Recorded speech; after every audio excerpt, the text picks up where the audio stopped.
what am I going to entitle this here? This is Ode to Elizabeth Erazo Alarnick. Ode to Liz. Who is Liz, first of all? Liz is a paraplegic. She is highly educated, got her degrees to prove it, went to college, Brooklyn College with me, and she, by origin, is half Puerto Rican, half Jewish. Dad was Jewish, mom was Puerto Rican. So she has some interesting mix in terms of her background and culture and everything like that. Who is Liz? Now, Liz is also a civil rights worker from the 90s. What does that mean? She's an advocate. Retired now, though, of course. She took her level or her career path went a different way in the 80s/90s. I met Liz. I remember meeting her in the hallways. I saw her in a wheelchair. She was also a very good athlete. I mean, she rolled in marathons and so forth. She made her money and had her fun and was in the wheelchair basketball team. So I believe I saw her first in the hallways next to SOFEDUP, and I was like, wow. At first I said, that's a pretty girl. But then I saw, hey, look, I kept seeing her every once in a while. I said, oh, she's also athletic, which I was part of the Brooklyn Whirlaways back then. So, commonalities, she was trying to do a phys ed course or get a degree in that, which the phys ed department ended up failing. Anyway, continuing. So, while we were at Brooklyn College, here's the civil rights work. I mean, people say, what you do as a volunteer doesn't really count. No, I say that is a role. That what you do as a volunteer does count, especially if there's produces. And our producing was $26 million that we forced the college to spend on making Brooklyn College accessible. Here's the thing, is that my career started with college. College is an extraordinary opportunity. I was an advocate since the 80s with NYU and so forth. I saw them in action, and I picked up their heart's desires in terms of they always advocated for the disabled, making sure the disabled got educated and so forth. So I picked that up. So when I entered college and I saw college is not accessible and all these problems at the college, I said, what is this? So instead of being able to focus on my computer and business degree, I had to focus on just being able to use the bathroom and pee. I mean, bathrooms weren't accessible, locations weren't accessible, and so that's what I had to focus on. It's like, I went in like everybody else. I'm going to get my degree. Yeah, I'm going to focus on that. And I'm like, wait a minute. I can't even get into the building. I said, wait a minute. So I started attending things like student government and really pushing it forward. And God gave that in my heart. I mean, it has to be God, okay? God gave it to Liz in her heart to do something about the college environment, and God gave it to me. And without God, I wouldn't have spent all my time lobbying, advocating, and so forth. That's just not. It has to be in your heart, and if God didn't put it there, you ain't got it. Period. So He put it in both of our houses. We worked together. I mean, I was attending student government meetings. I was out there, and that component, and that knowledge of God by God to say, hey, look, work with her to get the college accessible. And we did. There was a student organization for every disability united for progress, SOFEDUP. Now, SOFED had done the legwork. They had a track history of letters and meetings So in their offices, I mean, like I said, anybody who considers volunteer work as not professional work, you're full of hamburgers. Um, so they had the track work. They laid the foundation, so to speak. From Fred, I believe his name was Fred, from the 1970s. You had a clear foundation of people trying to work to get the college accessible. It was documented. Here's the thing: worked with student government. Liz was the spokesperson. She was so funny because nothing like a female in a wheelchair, white, half Jewish, to garner the support and then get the hearts of other people. I mean, it's not like a male Puerto Rican. Male Puerto Ricans don't. No, we don't garner the support. No, they're like, well, you're the enemy, and you will be treated like the enemy. But here you have a spokesperson in Elizabeth that she was half Jewish, very articulate, compassion in her heart, love in her heart, and so that, in contrast to the brutality of the horrible Puerto Rican, that mix made it work. I mean, I reached out to Eastern Paralyzed Veteran Association and other organized the documents. And here's the thing, Liz at first didn't want to be an advocate. So much so, she wanted me to be president. And I knew God put it in my heart that there's no way this is going to work without her. No way that we can get this done without Liz. Absolutely no way. Because if I go into these offices, I'm going to be turned away. Whereas a white woman, disabled, will open doors quicker than a Puerto Rican. And it did. It worked. That combination, set forth by the divine, helped us to get $26 million in renovations. Not only that, it's people in the background. Barbara Sirois, the disability coordinator at Brooklyn College. And without her, she had the heart. She was not just a coordinator. You could be a coordinator and not have the heart, and people won't get the service. But she had the heart to get service for it. So another white woman, two white women and a Puerto Rican male, one disabled and one not. That's the crust of the disability movement that we had, and it produced EPA lawyers through the college, and we got the $26 million spent, but EPA couldn't do it. EPVA couldn't do it by themselves. They needed our logistical knowledge. Say, well, you can't get into that building because of this. You can't use this because of that. Even teachers, couldn't even, teachers working there. One disabled person, Asian descent, he couldn't even use the bathroom in the very building he taught in. Sad, he would pee from the hallway, from the beginning of the stall, just piss the floor. I mean, he was like, I can't get in there, so I'll pee the floor. So there's people like Zipporah. Zipporah was an independent advocate. She didn't get along well with others, but she got what she needed from the college. But we were a team. And I'm thankful to God for that, because during that time, there's at certain times and certain places that people come together, and it's only one time in a lifetime that God puts them together. That's it. We came together, and thank God that she had the heart to do the work. Even though she tried to resign from SOFEDUP and say, you need to be present, she didn't see the vision that I did. But I'm thankful, we got things done. Here's the thing, is that, and, because of personal issues with my dad, I left New York, and that work stopped, and she went on to teaching, helping others through that avenue. However, I continued here in North Carolina. So the question is this: what happened in North Carolina? North Carolina, I continued this advocacy trend that I always had.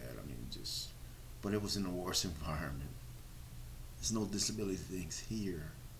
There's no network here that you could help and get support from. And there's no Liz here, so unfortunately, this Puerto Rican was going in, knocking on doors, and trying to get things done, and it didn't have the same effect. The scripture is, one can chase 1,000, two can chase 10,000. That 1,000 is harder to get here, but God put it in my heart to be steadfast. So I am thankful for Liz, but also say this. There is some criticism about, well, you just get people angry at you. They hate you because of what you do. I say, yeah, they're going to hate me. That's the nature of advocacy, is that, you're stirring the pot, so to speak. So am I wrong for continuing the work by myself? No, but I am grateful. I am grateful that she went on to teach and did something that's basically is hard and impossible. But the environment in New York is, you have a lot of advocacy organizations, so it's not new. You had the Judy Humans and so forth, so there's history, and you don't have to fight as much up there in New York, whereas here, this is the Red South, period. I mean, this state has one of the highest number of people that are disabled that's still in institutions. So where am I at? Fighting in the worst place possible, the Red South, where it's clearly articulated. You need to be locked up. So I say this because I want to be thankful first. And thank you, Liz, for what you did. That's for it. And also expressing, I am the one here chasing, can chase 1,000. And I hope that no one looks at me as wrong for doing what I do. I mean, when I go to the legislative meetings or commissions, and I'm assigned guards. I mean, this is doing my protective right, and it's retaliation for engaging in protective work, but I'm alone. There is not that second face. I don't have that second face. I'm just an ugly Puerto Rican who looks mean, look like a cop or a terrorist going into these meetings. But thankfully, I just want to say thank you that, God put it in my heart to continue. A lot of obstacles. I mean, people say, why are you choosing that? You just choosing to be mean and so forth. Because someone has to lay for the foundation for the people that come behind. Someone has to say something, and do something. And unfortunately, I don't have the Jewish or the white last name. No. I don't have the half status of being Puerto Rican and white, or Puerto Rican and Jewish. I don't have that status. So I get more of the bulk of insults and hardships than most. But God put it in my heart to do this. So, but at the same time, I just wanted to make sure that before she passes, that she knows that I am thankful for her, thankful that she allowed God to put that in her heart, and thankful for the path that she's chosen. So Liz, I say thank you. I'm going to send you a link of this video. Hopefully you look at it. I might type something up too, but thankful. And also, let me say this, is that me choosing to not just go to work and be the regular person, instead choosing a path of advocacy is what God put in my heart. And for me, hopefully people don't look at that as horrible, you're a horrible person, because all you do is make people hate you.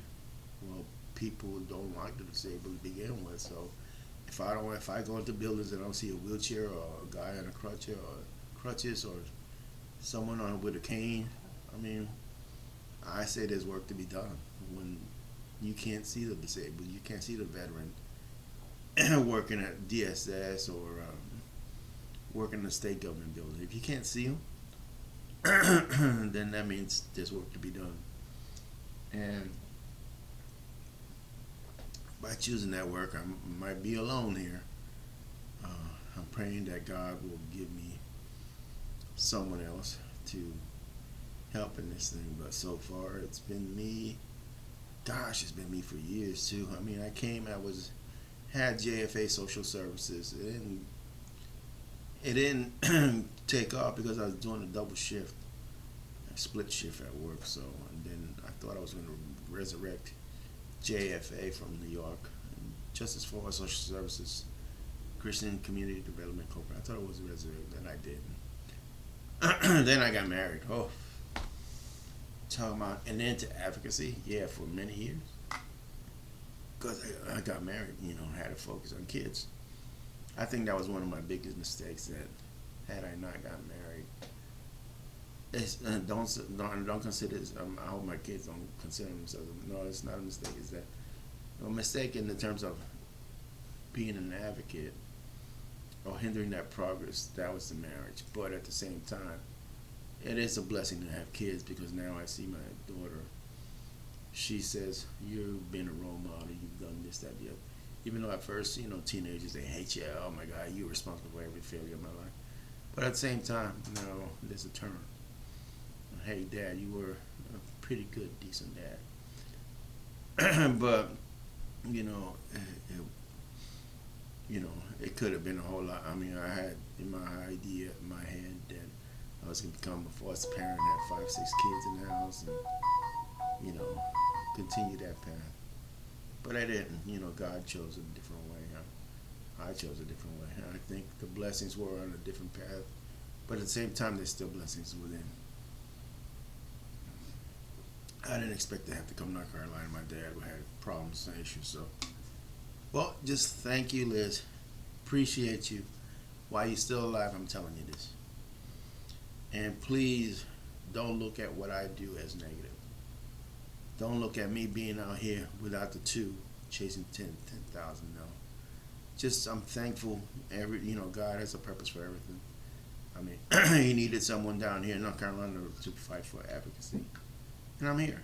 I mean, that's it. I mean, it's rough because, people got the 6 figures. I can't even get anywhere near 6 figures because I can't even get into the door to get hired. So, it's not something that I want. I want to be broken and have nothing and not be able to contract in lavish houses like my siblings do. No, I didn't want that. Absolutely not. But sometimes the blessings are there or on the way, and just as long as I'm doing the right thing by God, or God will lead in my heart, I believe it'll all work out for the good. Thank you, Liz. This is my story, the story of an advocate, who started attending SG meetings instead of just going out to the clubs on the weekends, who chose campaigns for disability going to Albany, New York, and Washington, and lobbying.